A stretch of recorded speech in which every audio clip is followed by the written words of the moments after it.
نحمده ونصلی علی رسولہ الکریم اما بعد۔ صحیح البخاری کتاب العلم باب نمبر 52 حدیث نمبر 133۔ باب ذکر العلم والفتیہ فی المسجد۔ باب اس سلسلہ میں کہ مسجد کے اندر علمی گفتگو کرنا اور فتویٰ کسی سے مسئلہ پوچھنا اور اس کا بتلانا۔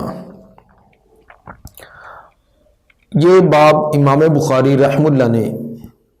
اس لیے قائم کیا کہ ایک وہم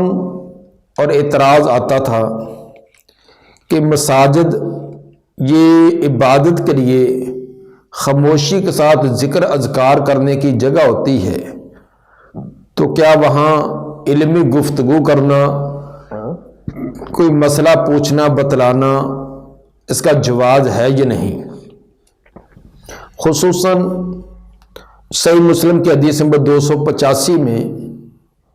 جو ایک اعرابی کے بارے میں بیان ہے کہ جس ایک گنوارے اور اعرابی آدمی نے مسجد کے ایک کونے کا پیشاب کرنا شروع کر دیا، صحابہ کرام نے روکنے کے لیے لپکے تو آپ نے روک دیا۔ جب اس نے پیشاب مکمل کیا تو آپ نے اس کو بلایا اور فرمایا تھا کہ ان ھذی المساجد لا تصلح لشیء من ھذا البول ولا القدر، کہ اللہ کے بندہ یہ مساجد مسجد اللہ کے گھر ہیں، ان کے اندر یہ بول و براز اس طرح کرنا یہ درست نہیں۔ انما ہی لذکر اللہ عز وجل والصلاۃ وقراءۃ القرآن، یہ تو نماز کے لیے، اللہ کے ذکر کے لیے اور تلاوت قرآن کے لیے ہوتی ہیں۔ آپ نے انما یہ کلمہ حصر ہے، جس کا مطلب یہ تھا کہ مساجد صرف 3 کاموں کے لیے ہیں، لذکر اللہ، اللہ عز و جل کا ذکر، والصلاۃ نماز، وقراءۃ القرآن۔ بعد میں یہ انما کلمہ حصر سے یہ سمجھا کہ مسجد کے اندر یہ صرف 3 کام ہی کیے جا سکتے ہیں، ان کے علاوہ کوئی اور کام کرنا درست نہیں۔ امام بخاری رحمہ اللہ اس نظریے کا اور اس موقف کا رد کرنا چاہتے ہیں کہ یہاں انما کلمہ حصر گویا یہ حقیقی حصر نہیں ہے، بلکہ اس اعرابی آدمی کی بنسبت ہے کہ اس کو آپ تعلیم دے رہے تھے کہ اس کے اندر یہ کام کرنے چاہیے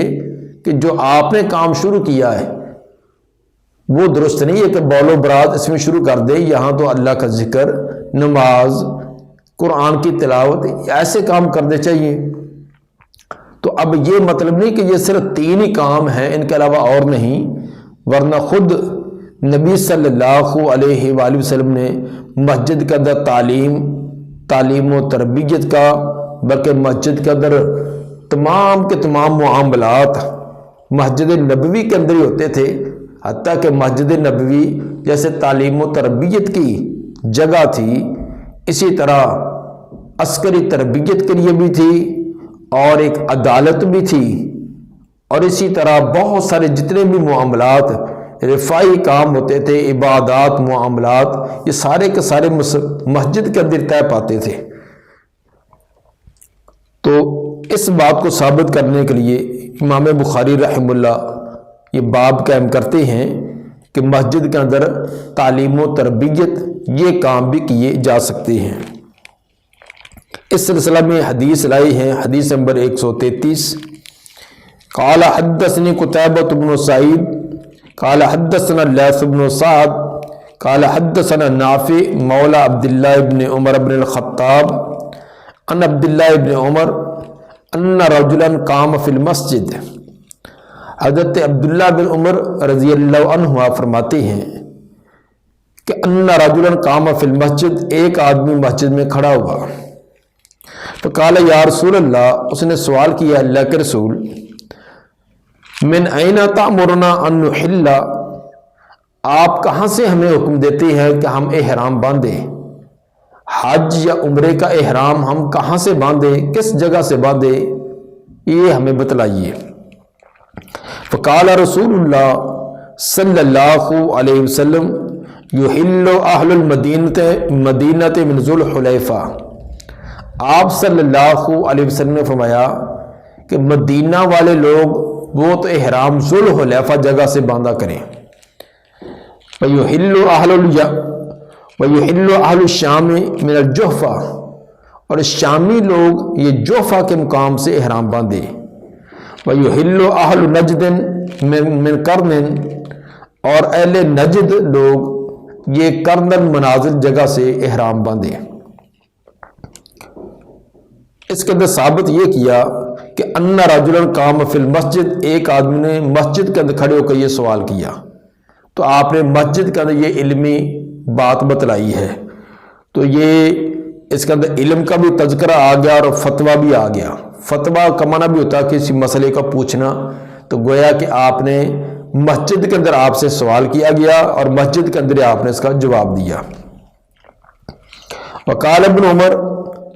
وَيَزْعُمُونَ أَنَّ رسول اللہ صلی اللہ علیہ وسلم قال، عبداللہ بن عمر رضی اللہ عنہ فرماتے ہیں کہ لوگ یہ کہتے ہیں کہ بے شک رسول اللہ صلی اللہ علیہ وسلم نے قالا، یہ بھی فرمایا تھا۔ پیچھے جو 3 میقات بیان کیے ہیں، ذوالحلیفہ، جوفہ اور قرن منازل، ان کے ساتھ ساتھ آپ نے یہ بھی فرمایا تھا وَيُحِلُّ أَهْلُ الْيَمَنِ مِنْ يَلَمْلَمْ، کہ اہل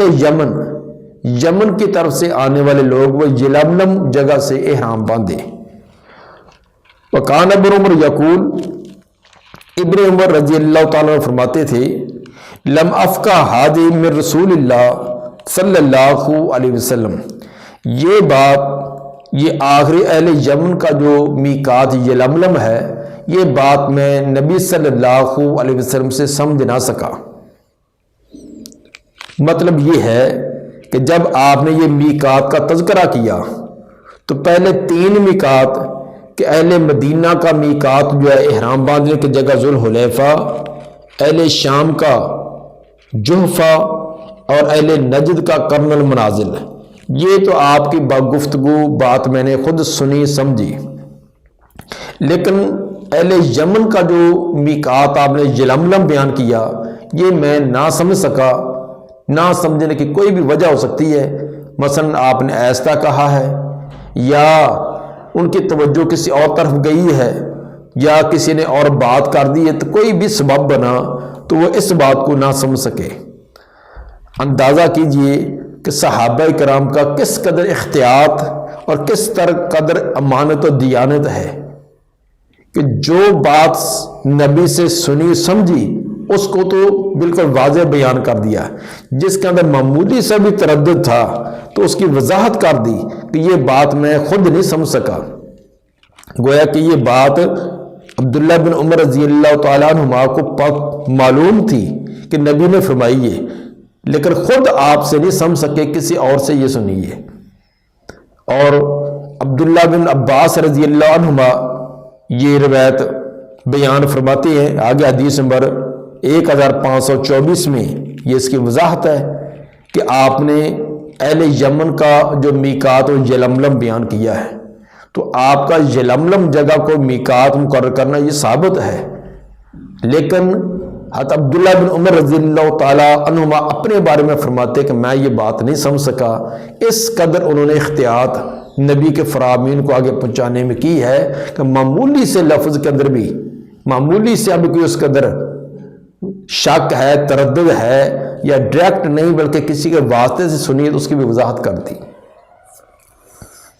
باب نمبر 53، باب من اجاب السائل باکثر مما سألہ، باب ہے کہ جو جواب دے سائل کو زیادہ اس سے جو اس نے سوال کیا ہے۔ سائل نے جو سوال کیا ہے تو بتلانے والا اسے زائد بات بتلا دے۔ زائد سے مراد کہ اس سوال کے متعلقہ کوئی چیز اور بھی ہو۔ پوچھنے والے نے ایک محدود مختصر بات پوچھی تو اہل علم جس سے پوچھا گیا ہے وہ جانتا ہے کہ اس کو دوسری بات کی بھی کب علم نہیں ہوگا یا اس کے اندر بھی کوئی تردد آ سکتا ہے، تو اس لیے وہ وضاحت کرتے ہوئے ساتھ اس بات کو بھی بیان کر دے۔ یہ ایک استاد، ایک شیخ اور ایک صاحب علم آدمی، اس کے اندر یہ بصیرت ہونی چاہیے کہ اپنے شاگرد یا اپنے سائل اس کے سوال سے یہ اندازہ لگا لے کہ جب اس نے یہ چیز سوال کی ہے، اسی سے بالکل ملتی جلتی اور بات بھی ہے، اس کو اس کے اندر بھی تردد آ سکتا ہے تو اس کو اپنی طرف سے بیان کر دے۔ یہ نبی صلی اللہ علیہ وآلہ وسلم کی تعلیمات سے ثابت ہے۔ اس سلسلہ میں حدیث نمبر 134 بیان کی، قال حدثنا آدم قال حدثنا ابن ابی ذئب۔ آدم سے مراد آدم بن ابی ایاس امام بخاری رحمہ اللہ کے شیخ ہیں۔ یہ انہوں نے یعنی آدم بن ابی ایاس نے یہ حدیث ابن ابی ذئب سے 2 سندوں سے سنی ہے۔ اب دونوں سندیں امام بخاری لائے ہیں۔ پہلی سند یہ کہ حدثنا آدم قال حدثنا ابن ابی ذئب عن نافع عن ابن عمر عن النبی صلی اللہ علیہ وسلم۔ ایک سند تو یہ ہوئی کہ آدم بن ابی ایاس ابن ابی ذئب سے بیان کرتے ہیں، وہ نافع سے، نافع ابن عمر سے، اور وہ نبی صلی اللہ علیہ وسلم سے۔ دوسری سند کہ آدم بن ابی ایاس امام بخاری کے شیخ کہتے ہیں کہ وابن ابی ذئب عن زہری، کہ ابن ابی ذئب جو امام زہری سے بیان کرتے ہیں، زہری عن سالم، سالم سے، عن ابن عمر، وہ ابن عمر سے، عن النبی، اور وہ نبی صلی اللہ علیہ وسلم سے۔ گویا کہ یہ امام بخاری کے شیخ آدم نے یہ ابن ابی ذئب سے یہ روایت 2 سندوں سے سنی ہے، دونوں بیان کر دی۔ آپ کا فرمان یہ تھا، آپ سے روایت یہ کہ ان رجلا سألہ، ایک آدمی نے آپ سے سوال کیا، ما یلبس المحرم، محرم آدمی، احرام والا آدمی کیا پہنے، حج عمرے کا احرام باندھنے والا آدمی کون سا لباس پہن سکتا ہے، یہ سوال تھا۔ فقال لا يلبس القمیص ولا الامامۃ ولا السراویل ولا البرنس، آپ نے فرمایا کہ نہ تو وہ قمیص پہنے، سلی ہوئی قمیص نہ پہنے، ولا الامامہ، نہ سر پر پگڑی باندھے، ولا السراویل، اور نہ شلوار پجامہ وہ پہنے، ولا البرنس، اور نہ کوٹ، برنس ایسا کوٹ جس کو ٹوپی بھی لگی ہو سر پر آنے کے لیے، ولا ثوبا مس الورس، اور نہ ایسا کپڑا پہنے جس کو ورس بوٹی کا رنگ دیا ہو، اب زعفران، اسی طرح زعفران لگا ہوا رنگ، ایسا کپڑا بھی نہ پہنے۔ اس میں سائل کا سوال تو یہ تھا کہ محرم احرام والے آدمی کے لیے کون سا لباس جائز ہے، کون سا لباس پہننا چاہیے، ما یلبس المحرم، لیکن آپ نے جو جواب دیا وہ تھا کہ محرم کے لیے، احرام والے کے لیے کون کون سے لباس پہننا منع ہے۔ حالانکہ سائل کا سوال تھا کہ پہننا کون سا چاہیے، لیکن آپ نے جواب میں فرمایا کہ فلاں نہیں پہننا چاہیے۔ وجہ یہ تھی کہ جو ممنوع چیزیں تھیں وہ کم تعداد میں تھیں، تو ان کا آپ نے تذکرہ کر دیا کہ فلاں ممنوع ہے، اس کے علاوہ باقی تمام کے تمام جائز ہیں۔ یہ فصیح اور بلیغ انداز میں اگر پہننے والے لباس کا تذکرہ کیا جاتا تو وہ ایک لمبی فہرست تھی کہ فلاں بھی پہن سکتے ہیں، فلاں بھی، تو وہ یاد رکھنا مشکل تھا۔ تو آپ نے ممنوع بتلا دیے کہ صرف فلاں وہ ممنوع، اور اس کے علاوہ باقی سب بھی جائز ہے۔ ان میں سے ایک تو قمیص جو سلائی کی ہوئی ہے، سلائی کیا ہوا کپڑا جو قمیص کے انداز میں، شلوار کے انداز میں، اس طرح کی ممانعت ہے۔ امامہ، سارا احرام کے وقت میں سارا ننگا رکھنا لازمی ہے، پگڑی باندھنا، اس کی ممانعت۔ ولا سراویل، شلوار وغیرہ وہ بھی، ولا برنس، اور کوٹ چونکہ وہ بھی سلا ہوتا ہے، یعنی اس طرح کا جو جسم کی حیت اور کیفیت کے مطابق جو کپڑا سلا ہوتا ہے وہ نہیں۔ مطلق چادریں ہیں، البتہ چادریں جو سیدھی ہوتی ہیں اگر ان کو کچھ سلائی لگی ہوئی ہے تو اس میں کوئی حرج نہیں ہے، مثلا چھوٹے بار کی 2 چادریں ہیں، ان کو درمیان میں سلائی لگا کر ان کو جوڑ کر بنا لیا جائے تو اس میں حرج نہیں ہے۔ اسی طرح اس کے اطراف کو ان پر سلائی کر دی تاکہ اس کے دھاگے نہ نکلیں تو اس میں حرج نہیں ہے۔ تو سلائی نہ ہونے کا مطلب یہ نہیں کہ اس کو کوئی سوئی یا اس کو مشین لگی نہ ہو، مطلب کہ جسم کے اوپر جس طرح قمیص خاص انداز کی، اس کے اندر آستینیں بھی ہے، بازو بھی ہے اور گرے بار بھی، اس طرح کی سلائی نہ کیا ہوا ہو، سادہ انداز میں ہو۔ پوری تفصیل آگے کتاب الحج کے اندر انشاءاللہ العزیز بیان ہوگی۔ فَإِن لَّمْ يَجِدْ نَعْلَيْنِ فَلْيَلْبَسْ الْخُفَّيْنِ۔ دوسری بات آپ نے یہ فرمائی کہ اگر وہ نہ ملیں اس کو جوتے، اگر احرام والے آدمی کو جوتے نہ ملیں فَلْيَلْبَسْ الْخُفَّيْنِ تو وہ موزے ہی پہن لے، لیکن کس انداز میں؟ وَلْيَقْطَعْهُمَا، چاہیے کہ ان دونوں کو کاٹ لے، موزے جو ہے ان کو کاٹے، حَتَّى يَكُونَا تَحْتَ الْكَعْبَيْنِ، جہاں تک وہ ٹخنوں سے نیچے تک ہو جائیں۔ کہ اگر جس طرح لباس سلا ہوا اس کے پہننے کی ممانت ہے، اسی طرح بند جوتا جو جس کے اندر ٹخنے اس کے اندر بند ہوتے ہوں، اس طرح کے جوتے کی بھی ممانت ہے۔ ہاں البتہ اگر سادہ قسم کا جوتا اس کو نہیں ملا، جس طرح عام چپل وغیرہ ہوتی ہے اس طرح کی پہننی چاہیے، تو اس میں یہ ہوائی چپل بھی لازمی نہیں ہے جو عام طور پر کہتے ہیں کہ کینچی اور ہوائی چپل ہو، یہ جس طرح کے ہمارے سافٹی وغیرہ وہ بھی پہن سکتے ہیں، مطلب کہ پورا کا پورا بوٹ نما اس طرح کی وہ بند جوتا جس میں ٹخنے اس کے اندر ڈانپے جاتے ہیں، اس کی ممانت ہے۔ البتہ اگر جوتا کسی کو نہیں ملتا تب ننگے پاؤں چلنے کے بجائے کہ ننگے پاؤں چلے، پاؤں زخم ہوں، کہ اس میں پتھر وغیرہ لگ جائیں، کانٹے چبھیں، تو جس کی وجہ سے وہ مناس کے حج ادا کرنے مشکل ہو جائیں تو وہ موزہ پہن کر ہی کر لے، لیکن اتنا ہے کہ موزے کو کچھ کاٹ لے، موزے کو اتنا کاٹ لے کہ ٹخنے جو اس میں سے نظر آنے شروع ہو جائیں، تو ایسا موزہ جو وہ بھی ایک جوتے کی طرح ہی بن جائے گا تو وہ پہن سکتے ہیں۔ یہ تھا ایک آپ اضافی چیز آپ نے بیان کی۔ سائل کا سوال صرف لباس کے متعلقہ تھا کہ کون سا لباس پہنا جائے، تو آپ نے لباس کے ساتھ ساتھ جوتے کا بھی تذکرہ کر دیا۔ وجہ یہ تھی کہ جب سائل کا سوال جو ہے وہ حالت اختیار والا تھا کہ آدمی کو لباس کون سا پہننے کا اختیار ہے اور کون سا اختیار نہیں ہے، تو آپ نے اختیاری صورت کا جب اس کو سوال پیدا ہوا تو اضطراری صورت میں بلاولا ہوگا۔ اضطراری صورت میں مثلا اس کے پاس جوتا ہے ہی نہیں، اب کیا کرے؟ یا یہ بھی ہو سکتا ہے کہ جیسے لباس پہنا جاتا ہے اس طرح جوتا بھی پہنا جاتا ہے، لباس کے بارے میں اس نے سوال کیا تو جوتے کے بارے میں بھی سوال پیدا ہو سکتا تھا جو ابھی اس کے سائل کے ذہن میں نہیں ہے، تو بعد میں جب عملی طور پر اس چیز کو استعمال کرے گا تو پھر اس کے یہ بھی سوال پیدا ہو سکتا ہے کہ اگر جوتا نہیں ملا، جوتا ٹوٹ گیا ہے، کوئی مسئلہ بن گیا ہے، تو اب وہ ننگے پاؤں چلے یا موزے پہن سکتا ہے۔ تو آپ نے یہ کہ اضافی بات جو اسی کے متعلقہ تھی، اسی کی تکمیل والی تھی، اس کو بھی بتلا دیا۔ یہ روایت امام بخاری 12 مرتبہ لائے ہیں، ایک یہاں اور اس کے علاوہ بھی 11 مرتبہ لائے ہیں، اور ہر جگہ الگ الگ مسئلہ ثابت کیا ہے۔ تو بہرحال اس سے ثابت یہ کیا کہ جس سے سوال کیا جائے تو اس سوال کے ساتھ اگر مفید بات اور بھی ہے جس سے سائل کو فائدہ پہنچ سکتا ہے یا وہ اس کو ضرورت دوبارہ پیش آ سکتی ہے، پھر وہ پریشان اور بےتاب ہو جائے، پھر سائل سے سوال کرے، تو اس کے لیے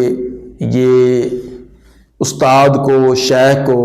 صاحب علم کو اس چیز کو بھانپ کر جان کر اس کے مطابق مزید اضافی چیز بھی بتلا دینی چاہیے۔ اس کے ساتھ ہی صحیح بخاری کا کتاب العلم مکمل ہوا ہے۔ تو کتاب العلم جس کے اندر تقریباً 53 ابواب امام بخاری نے قائم کیے تھے اور 102 مرفوع روایات لائی ہیں اور 18 مطابعات بھی بیان کیے اور 4 معلق روایتیں اس میں تھی اور 80 موصول روایتیں اور 16 جو ہے اس کے اندر تکرار والی روایات تھیں۔ تو بہرحال علم کے متعلقہ امام بخاری رحمہ اللہ نے کئی اہم چیزوں کی طرف توجہ دلائی ہے۔ مثلا علم کی اہمیت اس میں بیان کی، علم کی فضیلت، علم حدیث کے آداب، علم کی حدود و شرائط، اور اسی طرح آداب تحمل حدیث کہ حدیث کو اپنے شیوخ سے لینے کے کیا آداب ہیں، اور سیغے ادا کہ حدیث کو پھر آگے روایت کرنے میں کون کون سے سیغے استعمال کرنے چاہیے اور ان سیغوں کا کیا درجہ بندی ہے۔ اسی طرح علم کے لیے اسفار، سفر طے کرنے، اور اسی طرح کتابت حدیث، حدیث کو لکھنا، اس کا جواز، آداب طالب و شیخ، طالب علم کو کن آداب کو ملحوظ رکھنا چاہیے، اور شیخ کو حدیث پڑھاتے وقت کون سے آداب ملحوظ رکھنے چاہیے، یہ بھی امام صاحب نے بیان کیے ہیں۔ اس طرح فتویٰ اور اس کی شرائط اور آداب یہ بھی بیان کیے کہ فتویٰ دینے کے لیے کون کون سی شرائط ہے اور ان کے آداب کیا ہیں۔ یہ تمام کے تمام احکام اور مسائل جو علم اور علم کے متعلقہ تھے، یہ امام بخاری رحمہ اللہ نے بڑی اچھی طرح واضح کیے ہیں۔ تو اگر کتاب یہ صحیح البخاری کا کتاب العلم، اسی کو اچھی طرح ہم ضبط کر لیں اور اس کے مطابق عمل کر لیں تو یقیناً بہت بڑی ایک کامیابی ہے۔ تو اس لیے امام بخاری رحمہ اللہ نے آگے عبادات اور دیگر احکام بتلانے سے پہلے ایمان کے بعد یہ کتاب العلم، تاکہ ذوق اور شوق کے ساتھ اس علم کو حاصل کیا جائے، اور علم جو ایک روشنی ہے اس کی صحیح روشنی حاصل کرنے کے بعد اس کی روشنی کے تحت انسان آگے چلے تاکہ اس کو اصل حقیقتیں واضح ہوتی جائیں۔ دعا ہے کہ اللہ تعالیٰ یہ کتاب العلم جو امام بخاری رحمہ اللہ نے بڑی محنت اور کوشش کے ساتھ مرفوع روایات اور صحابہ اور تابعین کے آثار کے ساتھ ہمارے سامنے پیش کیا ہے، ہمیں سمجھنے، ضبط رکھنے، اس پر عمل کرنے اور آگے ابلاغ کرنے کی توفیق عطا فرمائے۔ سبحان ربک رب العزت عما یصفون والسلام علی المرسلین والحمد للہ رب العالمین۔